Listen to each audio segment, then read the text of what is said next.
Welcome to the Hudson Show. Coming up, how to get the most out of your never-ending pasta bowl at Olive Garden. Also, a mom is letting her child opt out of homework. All that and more on the way next. It is the Hudson Show from RadioU. By now, you may have heard of the asteroid Apophis. It wasn't that long ago that NASA assured us that in 2029 and in 2036, when it passes by Earth, that it poses no threat to striking Earth, even though it'll come close.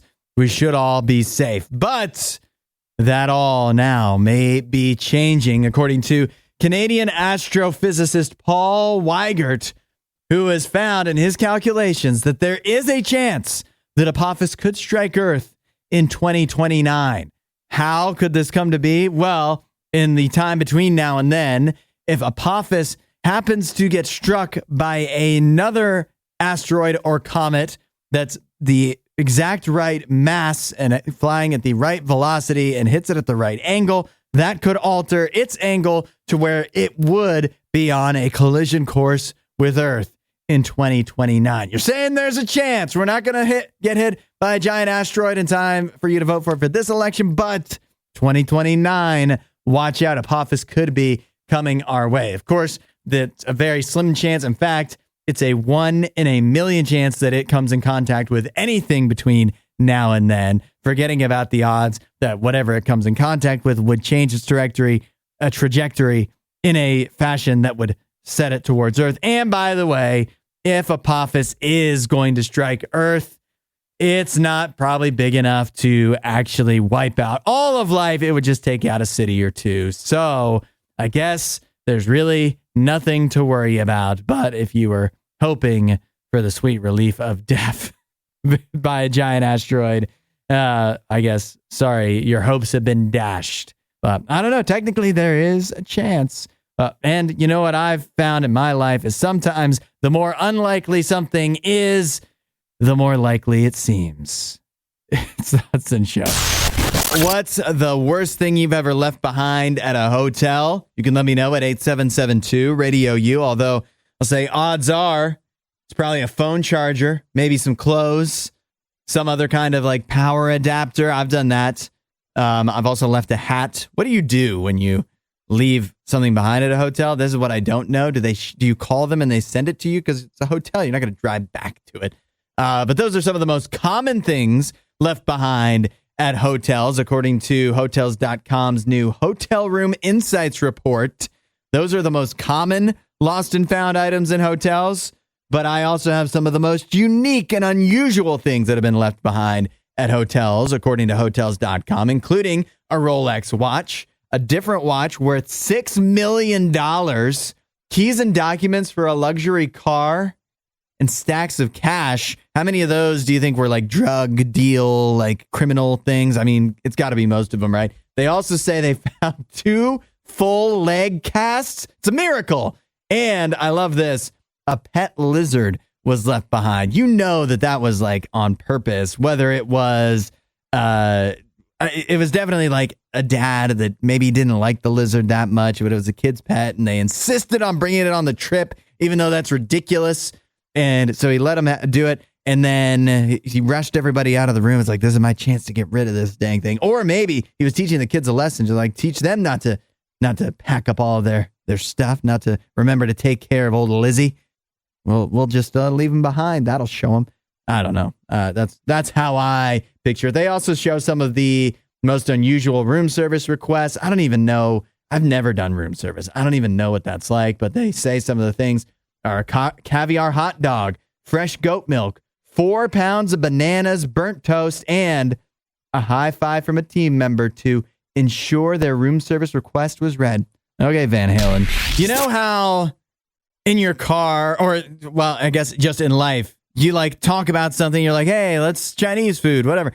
And then it seems like later that day, all of a sudden, all you see are ads on your phone for Chinese food. But supposedly, it's not actually like what happens. It's just a coincidence. Supposedly is what the internet says.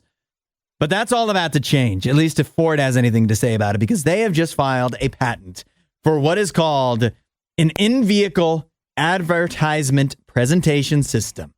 It would literally, this is what the patent is for, record, monitor your conversations that you have in your vehicle so that they could then later show you ads based off of what you say. They also say it will be able to monitor the geographical location of the vehicle, the speed at which it's traveling, and also other details like whether the car is in heavy traffic or not. You know, the things your phone already does anyways. This is a quote from the patent. Such systems and methods provide maximum opportunity for ad-based monetization.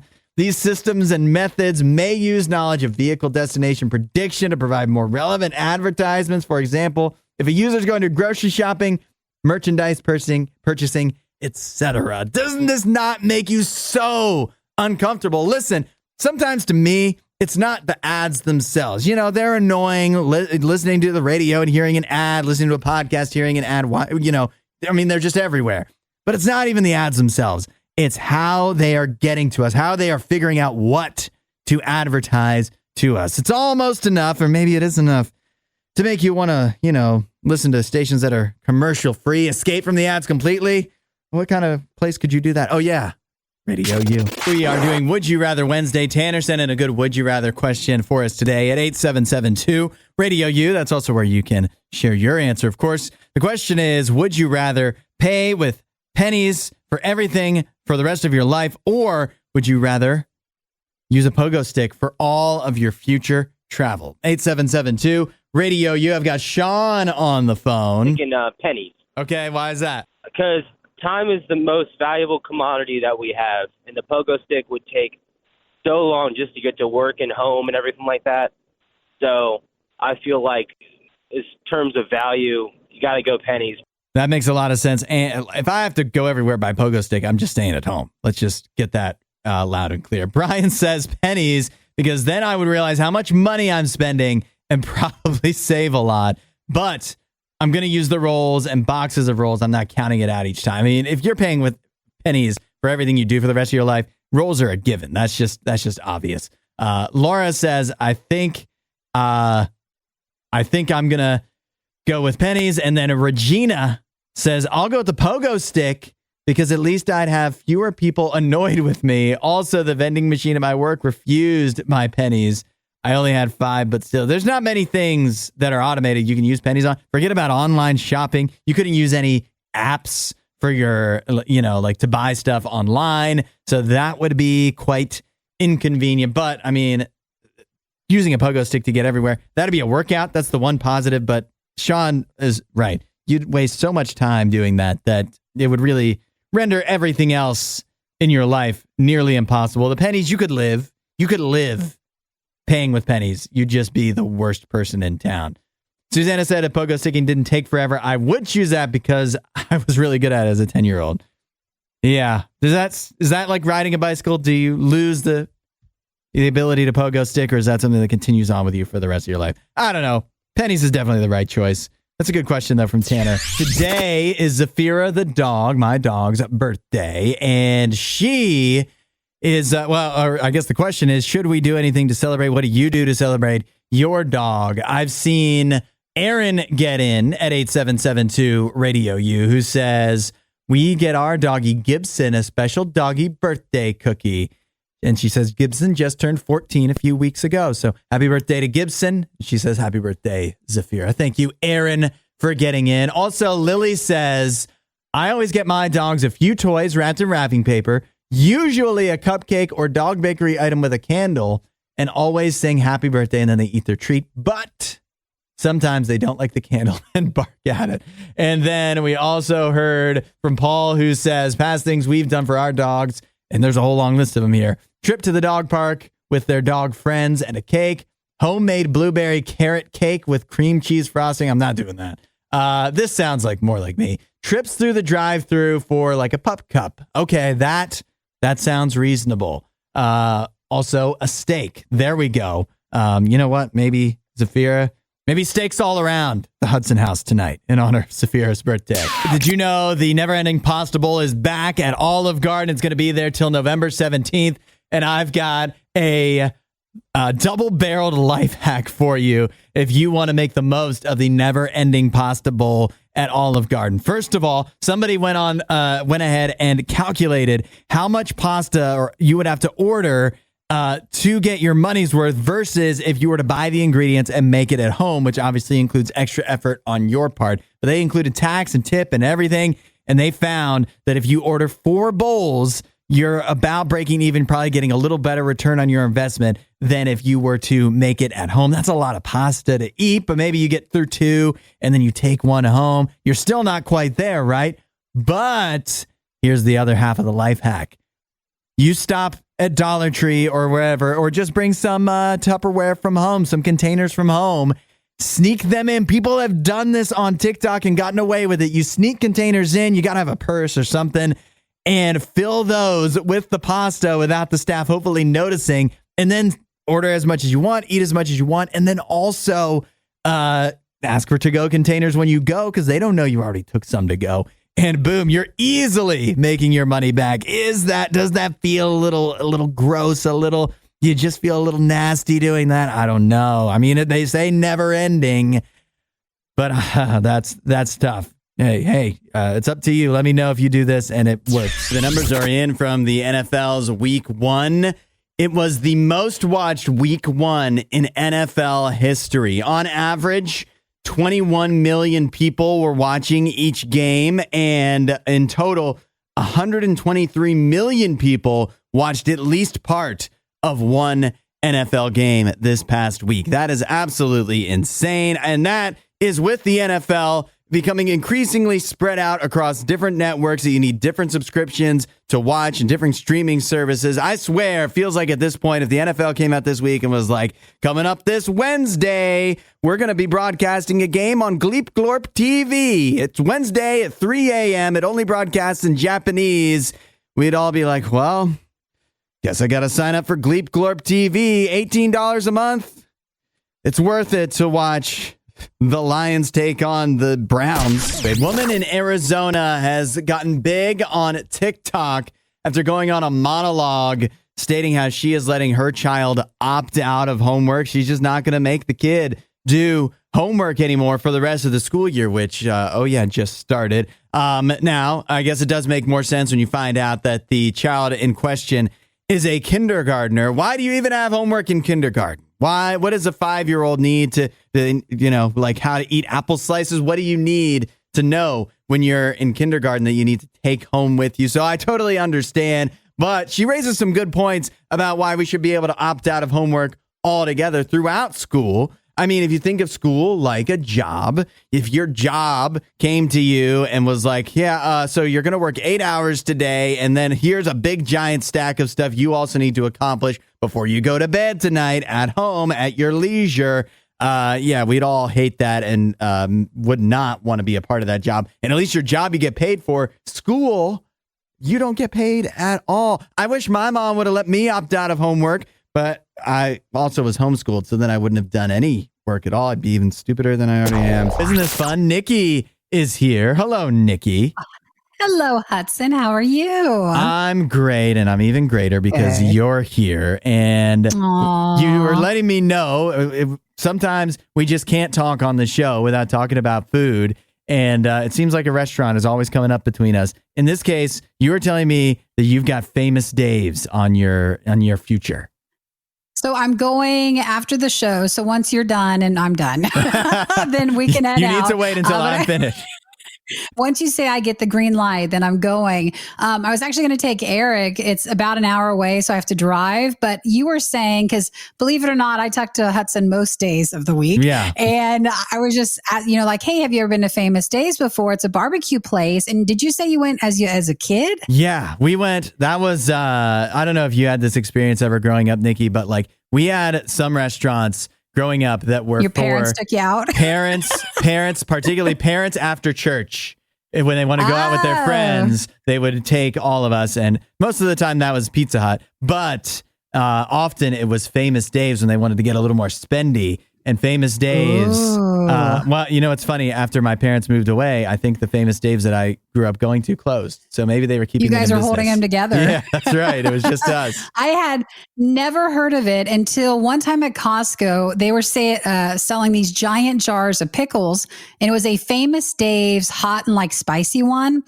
And they are the best pickles. They're really bad for you because they're like full of sugar. And I didn't know that. And it was during a low carb time when they're like, oh, if you want to do low carb, you know, have pickles, like if you get a headache. And so I bought this big jar of pickles, but I didn't realize it had a lot of sugar in it, but they were so good. So I really got addicted to them. And then Eric was telling me like, oh, Famous Dave's is also a barbecue place. And now we're going to try it for the first time. So I'm going. That's funny that you're going to a restaurant solely based off of pickles. Oh, do you know what Mostly. they have though for the appetizer? What do they have? Deep fried pickles. Hey, but that's not the same. That's not the same as the jar Yes, of pickles it is. at Costco. It's practically the same thing. I'm having it. I'm going to have all the pickles, and I'm probably not even going to have any barbecue. I'm just going to have pickles. That sounds, I don't know. I'm not really you know what? I don't like pickles that much, but I do kind of like deep fried pickles. So That's a good appetizer. yeah. Famous Dave's. You have to let me know. I remember from growing up going that they're known for their ribs because they're like St. Louis style ribs or whatever. And then the other thing is that they had really good cornbread. So, and I've actually they sell the cornbread from Famous Dave's in they sell the mix in boxes at the grocery store. And I've had that, and that actually is really still good, even though you make it at home. Well, you know how you don't like pickles? Yeah. I don't like cornbread. Come on. Oh, come on to you and pickles. Come on to you. So I don't like cornbread. And I also don't like what's the other thing in a box? Oh, the Red Lobster Cheddar Bay biscuits. You don't like those either. I just don't care for them. It's not what I'm going for. So I'm not doing the cornbread today. I think they could solve all of our problems if they just battered the pickles in cornbread and then deep fried them. Oh, like a stuffed sort of biscuit cornbread thing, like stuffed with pickles. And that would either make both of us very happy or both of us upset. I think we hate both. It's fine. But I'm going to let you guys know if anybody's ever been to the pickle place or the barbecue place. I'm going to go, and then I'll update you guys later. Well, have fun at Famous Dave's. Just a few minutes ago, we were talking about a new survey that has come out that has found that 42% of people are worried they have an undiagnosed health condition. But meanwhile, and that's higher than ever before, but also 54% of people are too scared basically to go to the doctor. They're too nervous. And the top reason they gave for being too nervous to go to the doctor is they're afraid of being judged, which, to be clear, I'm totally with you. I feel the exact same way. I'm much more scared about the doctor not liking me than I am about having some kind of condition, even though I very well possibly could have one, especially if you avoid going to the doctor. But here's what you have to remember. One, the doctor that you would go to is not judging you. How do you talk yourself into that? Well, first of all, they've seen way crazier things than whatever you have. Like, they've seen much worse. Whatever you have, however long you've avoided going to the doctor, there's definitely other people out there that have done worse. And two, the doctor, I believe, did not get into the line of profession of trying to, be a healer to judge people. They got into that line of work because they wanted to help people like you. And once you know those two things, if you can convince yourself of that, it makes going to the doctor, I think, a bit easier, even if you are still a little afraid of being judged. Now, the thing is, many people also have this mindset when it comes to Jesus. We're too afraid to take our problems to God because we're like, well, what if he's going to judge me? What if he's going to get angry at me? But the same principles apply. They are 100% true. That God is not going to judge you because, one, yet again, you think your problems are worse than anyone else's. There are so many worse things that Jesus has seen. And two, he isn't God because he wants to judge you. He is God, like he says, come to me, because he wants to help. He got into that line of work, the work of helping people through life, because that's what he wants to do. And he wants to do it for you. So whatever you've got going on in your life that you felt too afraid to talk to God about, now's a great time to do it. Say, hey, Jesus, I know you're not going to judge me. I know you actually want to help. I'm ready to find out what you can do, how you can help. I'm ready to be diagnosed. Let's figure this out. Jesus will do that with you. If you want to know more, radiou.com/free gift. I kid you not. A health department in Australia, Queensland Health, is encouraging people to go to the bathroom at work, specifically number 2. They've done this whole public service announcement campaign, just letting people know that it's not a good idea to hold it in at work. And in fact, they actually have provided a lot of information on this, probably some would say too much information. They say that if you're too afraid of being judged, you're too afraid of going to the bathroom around other people, there's actually a word for that. It's not stage fright. It is parkopresis. And that is the condition of being too nervous to go to the bathroom when others are around. But that doesn't even begin to scratch the surface of the other health conditions you could develop if you're holding it in all day. So they gave a bunch of tips and tricks of how to, trick your mind into being okay with going to the bathroom, most of which I don't find helpful at all. For example, they say, remember that everyone poops. Visualize someone famous on the toilet. No, not going to do that. That's super weird. But here's what works for me. And that is remembering that if you go to the bathroom at work, you're getting paid too. Yeah. Nothing better than that, right? Well, Meta's in some trouble. You know how they have their own version of AI, as every major tech company does at this point. But you know how AI works, right? That you have to AI on its own doesn't do anything. You have to feed it information to teach it things. And so guess where Meta has finally admitted their information that they fed their AI to teach it how to know things. It's basically everything we've posted on Facebook and Instagram since 2007. If you've posted anything publicly on Facebook or Instagram in the last 17 years, Meta has used that to train its AI. No wonder its AI is so stupid. Get your popcorn ready. It's our weekend tradition, the weekend watch list here on the Hudson Show, letting you know what movies are new that you could be watching in theaters and at home this weekend. As you well know, we are getting closer and closer to spooky season. Some might say it's already here. So, of course, the biggest new release this weekend is a bit of a scary one. It's called Speak No Evil. A dream holiday turns into a living nightmare when an American couple and their daughter spend the weekend at a British family's idyllic country estate. Speak No Evil is now in theaters. It is a remake of a Danish movie called See No Evil from 2022. It stars James McAvoy in this one. I've seen the trailer for this. It looks frightening. I haven't seen the original Danish movie, but I am familiar with it, and it sounds frightening. The critics love it, though. 90% on Rotten Tomatoes at the moment. Audiences also giving it an 87%. Rex Reed of The Observer says James Watkins' remake of See No Evil services the original well thanks to a totally galvanizing centerpiece performance by James McAvoy. I'm totally out on Speak No Evil. I cannot do scary movies like that. So, but if that's your thing, I think you might like it. Killer's Game is also out this weekend in theaters. Diagnosed with a terminal illness, top hitman Joe Flood decides to take matters into his own hands and take a hit out on himself. However, when the very men he hires also target his ex-girlfriend, he must fend off an army of assassins and win back the love of his life before it's too late. The critics not as crazy about this one. Starring Dave Bautista. 36% on Rotten Tomatoes. Frank Scheck of The Hollywood Reporter says, The Killer's Game has a tired air of familiarity that makes it wear out its welcome long before its conclusion. Unfortunately, maybe not all it's cracked up to be. The Killer's Game. Finally, new on streaming this weekend, Uglies is on Netflix. Tally Youngblood lives in a dystopian society where individuals are forced to undergo cosmetic surgery when they turn 16 in order to turn pretty.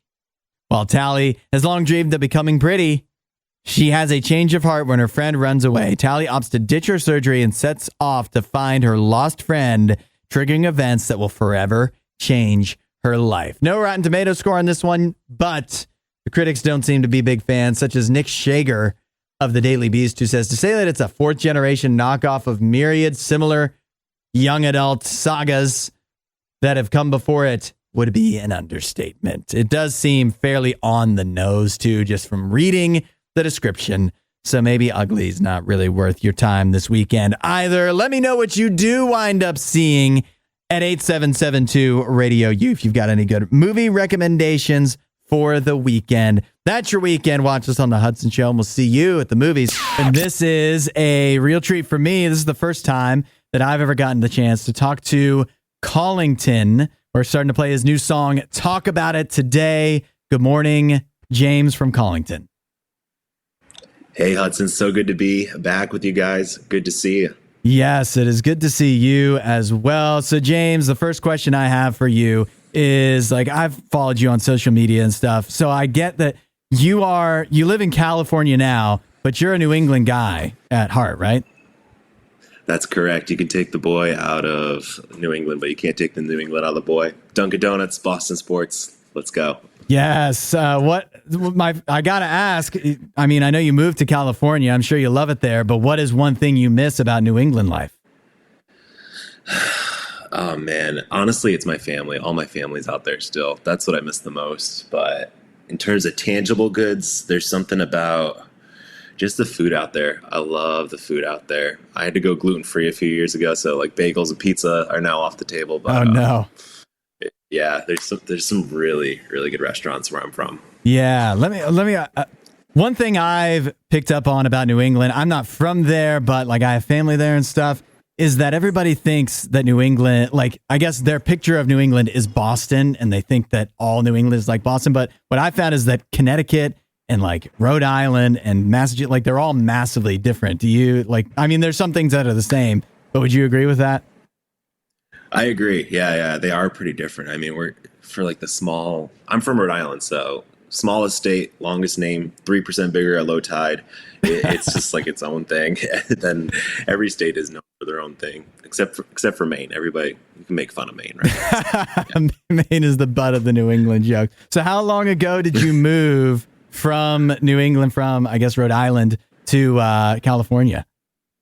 Yeah, probably like about 4 years ago, over 4 years ago now. So 4 years ago.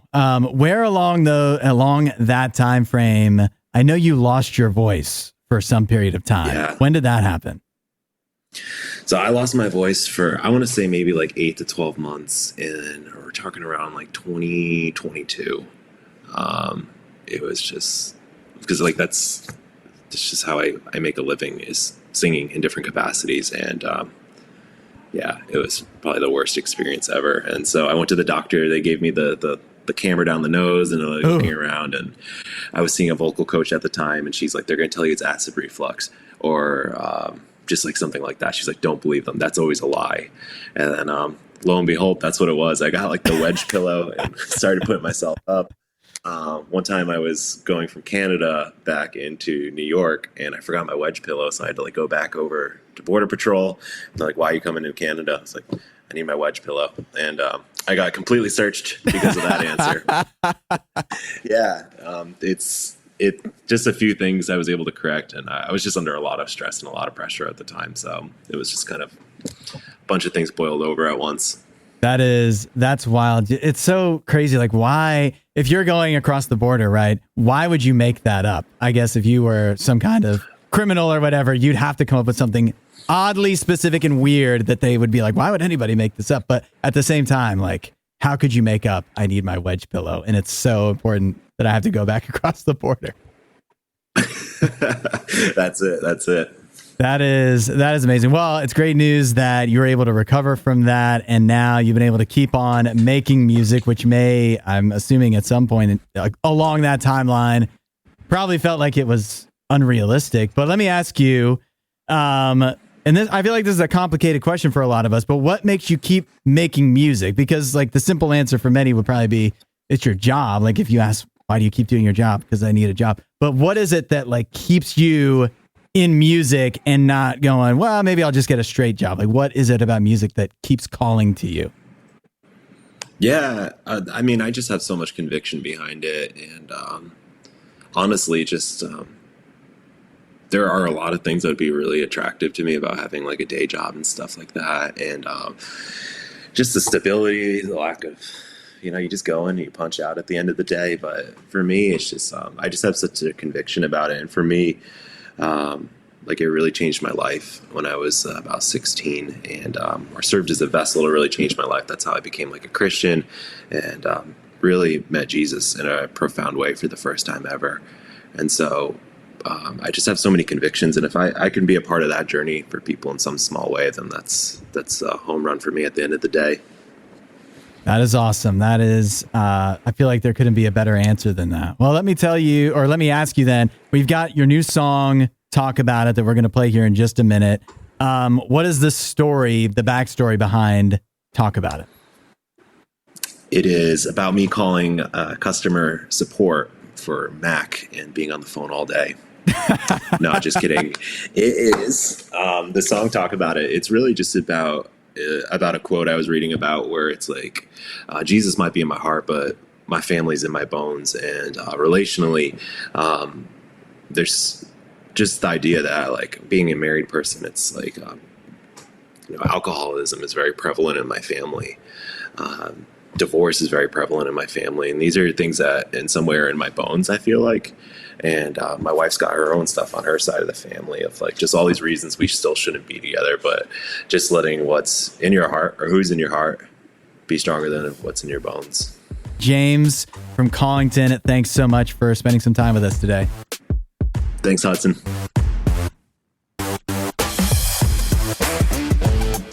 Thanks for listening to The Hudson Show. Please don't forget to rate and review the podcast.